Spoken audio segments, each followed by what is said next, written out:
Good morning friends, আশা করছি সকলেই খুব ভালো আছো। আমরাও খুব ভালো আছি। আর যা ঠান্ডা পড়েছে, এই ঠান্ডা আশা করি সবাই জমিয়ে গেছো। প্রচুর ঠান্ডা পড়েছে, এরকম ঠান্ডা গত বছর শীতেও আমি দেখিনি। তো যাই হোক, এখন বাজে সকাল 8টা। আমি স্কুলের জন্য বেরিয়ে গেছে, মেঘে নিয়ে গেছে হাজব্যান্ড, সেই জন্য আমার অতটা তাড়া নেই। উঠতে হয়ে গেছিলো দেরি, 6:30টায় উঠেছি। উঠেই তাড়াহুড়ো করে টিফিন বানানো, ওকে স্নান করে রেডি করানো, বাসিঘর ঝাড়া মোছা এসব করে টোরে এখন আমি রান্না করতে এসেছি, কেননা বর যাবে ডিউটি আর খাবার নিয়ে যাবে আজকে। তো রাতের খাবারটা দেবো না, শুধু দিনের খাবারটাই দেবো, কারণ এত ঠান্ডা। রাতে খাবারটা যদি প্যাক করে দিই তো সেটা ঠান্ডাই হয়ে যাবে, খেতে ভালো লাগবে না, এতে আর কিনে নিয়ে খেয়ে নেবে। তো আজকে বিশেষ কিছু করবো না, ও শুধু বলেছে মাছের ঝাল করতে, আলু ফুলকপি ভাজা আর আর কিছু না। আর বললো চাটনি আছে, টমেটো চাটনি আছে, তো ওসবই দিয়ে দিতে বললো, যে তার ডিউটি আছে, খেতে পারবো না সেরকম কিছু, তো শর্টেই এইভাবে কিছু করে দাও। তো সেটাই করছি এখন। ভাজা বসিয়েছি আর ভাত বসিয়েছি। আর মাছটা লাস্টের দিকে করবো, কারণ 8:30 9:30 থেকে বেরোবে। অন্য সময় আমি রাতে খাওয়া পরোটা পুরি অন্য কিছু করে দিই, তো আজকে আর কিছু করে দিচ্ছি না, যেহেতু বললো লাগবে না। তো চলো ফটাফট রান্নাবান্না করি। আর আমার ঘর একদম আগোছালো হয়ে আছে, কেননা তাড়াহুড়ো করে স্কুল যাওয়ার সময় না, যখন যেটা যেখানে পারি সেখানেই রেখে দিই। তারপরে যখন মেয়ে স্কুল গেল, আর এই কিছুক্ষণ পর ঘরটা আবার গোছাবো, দেখে নাও তোমরা। এই দেখো কত কাপড় আমার শুকোচ্ছে। আর কালকে এই খাট থেকে আমি অনেক জিনিস বের করেছিলাম, তো সেগুলো, যে ওর খেলনা, এই 2টা ব্যাগ ওর খেলনা আছে, সেগুলো ও বলেছে ফেলবে না। তাই আমি বলি যেগুলো তোমার প্রয়োজন সেগুলো রেখে দাও, বাকিগুলো ফেলে দাও, কারণ আমার এইগুলো দিয়ে আমার এই বক্স কার্টটা ভরা খেলনা দিয়ে, ফালতু খেলনা দিয়ে।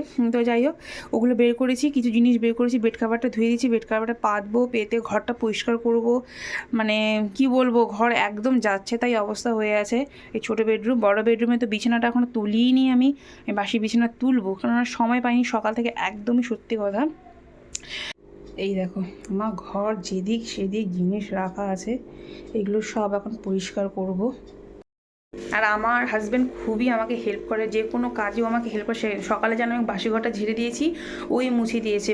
আর বাসি বিছানাটা যদিও সময় পেতো সেটাও তুলে দিয়ে যেত, যেহেতু আমরা একসাথেই 3জন উঠেছি, তো সেক্ষেত্রে আমাদের 3জনেরই মোটামুটি লেটই হয়ে গেছে। আর ও যেহেতু স্নান টান করে আমরা বেরিয়ে গেছে, সেই জন্য ওর আরও একটু সময় শর্ট ছিল, নাহলে বিছানাটা তুলে দিয়ে যেত।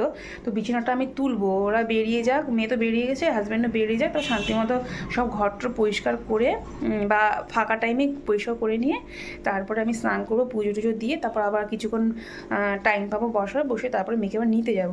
তো ফটাফট এগুলো করার সাথে সাথে রান্নাটাও করব এখন। তো চলো সেগুলো করে নিই আর কি।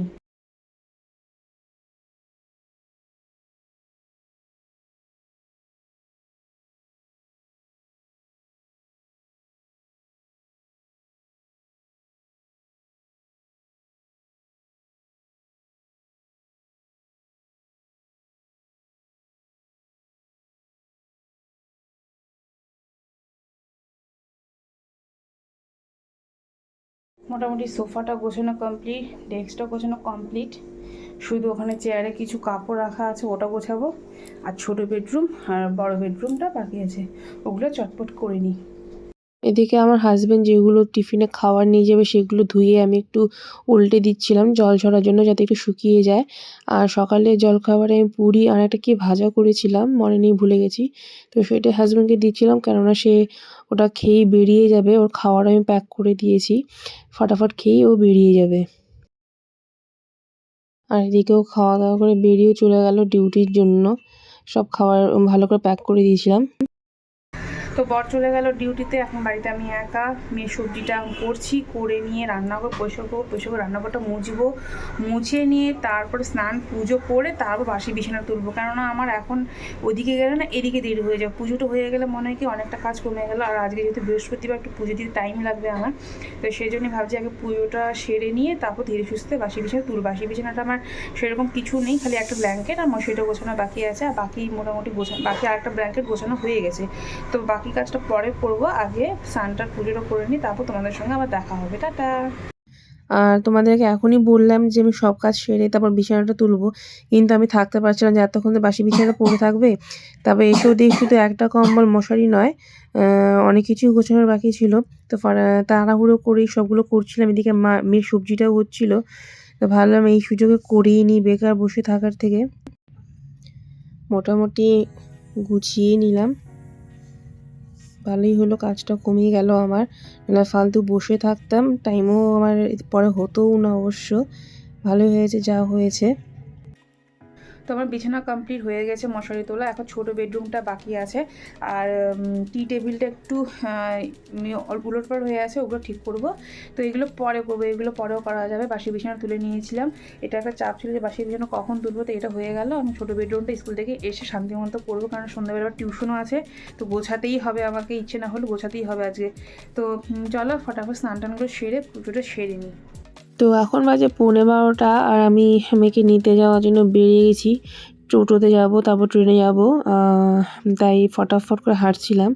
আর স্কুলে পৌঁছেও গেছি। আর এই বাচ্চাগুলো হচ্ছে নার্সারি, তাদের ছুটি হয়ে গেছে। আর কেজিতে ছুটি হতে আরও একটু টাইম ছিল, তাই আমরা বসে বসেই কয়েকজন গার্জিয়ান মিলে গল্প করছিলাম, আর আমি এই ভিডিওটা শ্যুট করছিলাম। আর এখন বাজে 2:45, মেয়েকে নিয়ে ঢুকলাম, স্কুল থেকে ফিরলাম এখনই। ঢুকতে ঢুকতে 2:45 বেজে যায়। স্কুল থেকে ঘরে ঢুকতে না ঢুকতে মেয়েকে বললাম, মামা একটু পোজ দাও তো। তো অন্ধকার ছিল জন্য লাইটটা জ্বালিয়ে দিয়ে ওর একটু ফটোশ্যুট করছিলাম। তারপর সন্ধ্যেবেলা মা মেয়ে একটু বাইরে যাওয়ার জন্য বেরিয়েছিলাম, ওকে বললাম চলো একটু বাইরে যাই। একটু বাইরে গেছিলাম, কয়েকজনের সাথে একটু গল্প করছিলাম। সবসময় ঘরে থাকি, ভালো লাগে না, বোর হয়ে যাই। হাজব্যান্ডও ডিউটি গেছিলো, আর মেয়ের টিউশনও হয়ে গেছিলো, পড়ানো কমপ্লিট, তাই ভাবলাম চলো একটু বাইরে গিয়ে ঘুরেই আসি। আমার মেয়ে খেলছে, মামা তাকাও একটু, বাবা হাই করে দাও, সোয়েটারটা পরো, ঠান্ডা লেগে যাবে। ও বাইরে থেকে এসে হাত পা ধুলো, আর সোয়েটারটা ও এখনও পরেনি, মানে ওর জানি না এত গরম কিসের, সবসময় শুধু ওর গরম লাগে গরম লাগে গরম লাগে। বাইরে কত কি পরিয়ে নিয়ে গেছিলাম, jacket, pink colour jacket, sweater, একটা গরম জামা পরিয়ে নিয়ে গেছিলাম, সব খুলে দিয়েছে। তো এখন হাত পা ধুয়েছে, ওগুলো সব কাপড় ছাড়িয়ে দিয়েছি। এখন বললাম যে তুমি সোয়েটারগুলো পরে একটু খেলো, আমি রান্নাটা করে নিয়ে খাইয়ে দেবো। সেরকম সন্ধ্যেবেলা ঘুম থেকে কিচ্ছু খাইনি, ও দুটো বিস্কিট খেয়েই সেই পড়তে বসেছিল। তারপর কিছু খাবে না বললে, চল তাহলে বাইরে একটু গল্প করে আসি সবাই মিলে। তো গল্প করছিলাম। তো চলো রান্নাটা সারি, আবার বাই, আবার পরে দেখা হবে, টাটা। তো তখন তোমরা দেখলে যে আমরা বাইরে ছিলাম, তো বাইরে একটু গেছিলাম গল্প করতে। আর আমাদের বাড়ির পাশে যেহেতু হনুমানজির মন্দির আছে, তো সেটা একটু দেখে এলাম। আর ফিরতে ফিরতে রাতে 9টা বেজে গেছে। তো হাজব্যান্ডের আসার কথা ছিল না ডিউটি থেকে, কিন্তু হঠাৎ ও বললো যে না আমি আসছি, তুমি একটু শুধু ভাত করো, আর কিছু করতে হবে না, সবজি আছে। তো বাড়িতে সবজি আছে, ওর কাছেও সবজি আছে, শুধু ভাতটা এখন বসিয়ে দিয়েছি। আর চলো আমার মেয়ে কী করছে তোমাদেরকে দেখাই। কি নিয়ে এসছে রে এগুলি?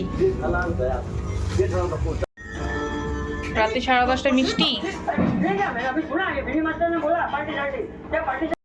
তো রাতে খাওয়া দাওয়া কমপ্লিট করে আমরা একটু বসেছিলাম, আর বড় ভাবছে যে আমরা ফটো তুলছি, যে বুঝতে পেরে গেছে, ও সরে গেছে যে আমি ভিডিও করছিলাম।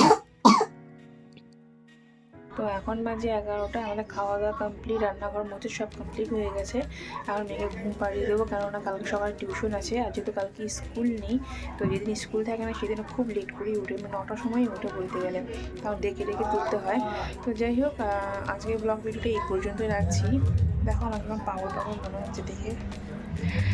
তো যাই হোক, আজকে ব্লগ ভিডিওটা এই পর্যন্তই রাখছি, দেখা হবে নেক্সট ব্লগে। ততক্ষণে যে টাটা, গুড নাইট, সকলে ভালো থেকো।